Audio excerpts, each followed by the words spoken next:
Sobre o significado desse filho mais velho. O filho mais velho, ele vai sempre inaugurar os pais. Ele é alguém que vai colocar esses dois adultos, pais, especialmente as mães, né, nessa posição inaugural de responsável. Naturalmente, os outros filhos que vêm depois, eles já não vão pegar a crueza que o filho mais velho pega, tanto do pai quanto da mãe, porque, por razões óbvias, esses pais vão estar muito mais experientes, quer seja para bem, quer seja para mal, a depender da essência de cada adulto, esses pais vão estar mais experientes. Então, em linhas gerais, esse filho mais velho, ele vai se beneficiar pela crueza e ao mesmo tempo se prejudicar por essa crueza, porque ele vai receber desse pai e dessa mãe, especialmente dessa mãe, toda a expectativa sobre a vida dela ou do pai que foi projetada e que não deu certo, por alguma razão que não foi concretizada.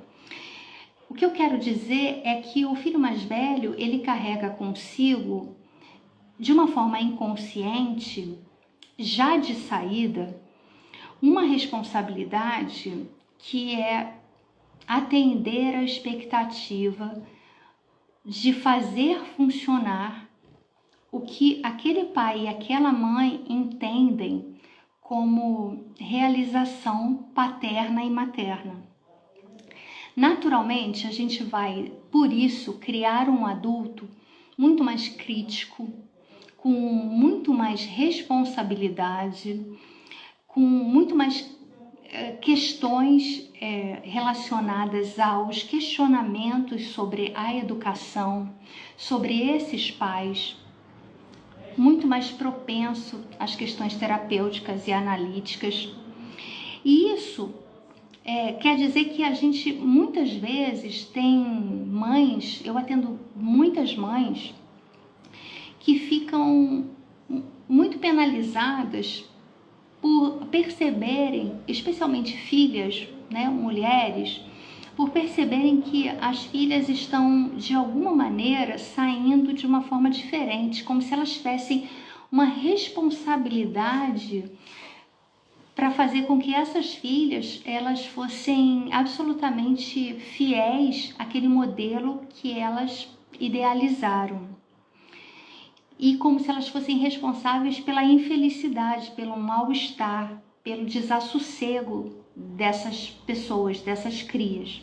Então, me deu muita vontade e motivação para pontuar o seguinte: a gente não pode esquecer que o ser humano, ele vem com um temperamento, né? Ele vem com uma personalidade, por isso que existem os transtornos de personalidade, inclusive. Se alguma coisa sai truncada, existem os transtornos de personalidade. Então, existe uma essência que não é por culpa da educação, existe uma essência ali humana que é o DNA emocional daquela criatura, faz parte dela. Então, não vai ser a educação, não vai ser o meio ambiente, é claro que tudo contribui, mas existe ali uma espinha dorsal que nasce com aquela criatura, com aquela pessoa. E as mães muitas vezes se culpam muito dolorosamente porque acham que os filhos sofrem em função de um erro ou de uma falta que elas fazem. Bom, se a gente for falar de trauma, a gente só vai falar de trauma, porque todo indivíduo tem trauma. E o que é trauma? Algum acontecimento que ficou mal resolvido, seja do pai, da mãe, da avó, do tio, não importa. Todo indivíduo vai ter, em alguma medida, alguém com quem reclamar que alguma coisa não saiu boa.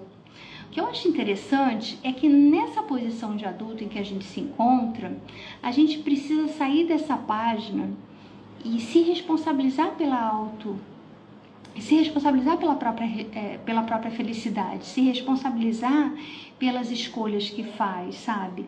A menos que fôssemos todas muito crianças, indefesas e incapazes de falar o que pensa e de acenar para qualquer possibilidade de incômodo, a gente é muito responsável por aquilo que permite que façam com a gente, mas não é só frase de para-choque de caminhão, é de verdade mesmo, assim.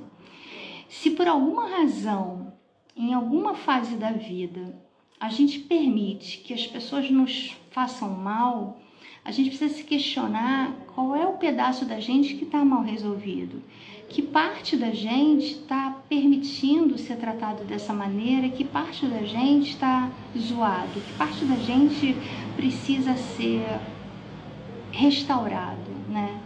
Qual é o pedaço da gente que precisa ser questionado? Eu acho importante a gente olhar para isso, em especial se a gente for o filho mais velho e tiver essa autocrítica que ele traz muito aguçada, para que a gente possa sair dessa posição. Ou se a pessoa é mãe de um filho mais velho e vê na posição desse filho alguém bastante crítico em relação ao posicionamento da educação. O que eu quero dizer é que quanto mais a gente olha para aquilo que nos acontece de uma maneira construtiva, organizando todos os pensamentos e se responsabilizando por aquilo que passa, que diz e que pensa, a gente consegue restabelecer uma ordem interna.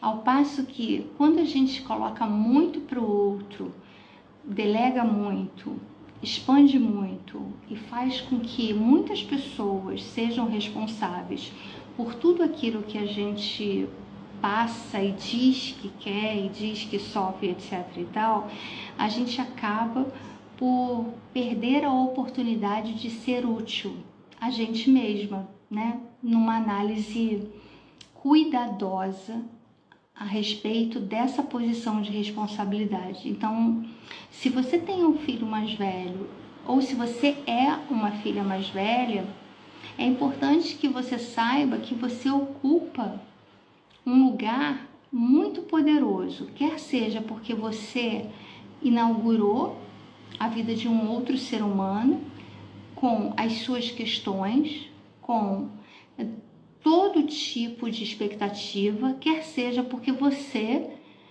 foi alguém que foi inaugurado, né? Foi alguém que foi inaugurado, foi alguém que foi planejado ou não, mas alguém que veio ao mundo nessa condição de mais velho e de portador das expectativas dos outros. Seja como for, a gente precisa sempre lembrar que a gente só dá conta da expectativa das pessoas até o momento em que a gente consegue. Que quando isso se estabelece como sofrimento, a gente precisa rever o posicionamento, rever o que está acontecendo e, em alguma medida, recalcular a rota.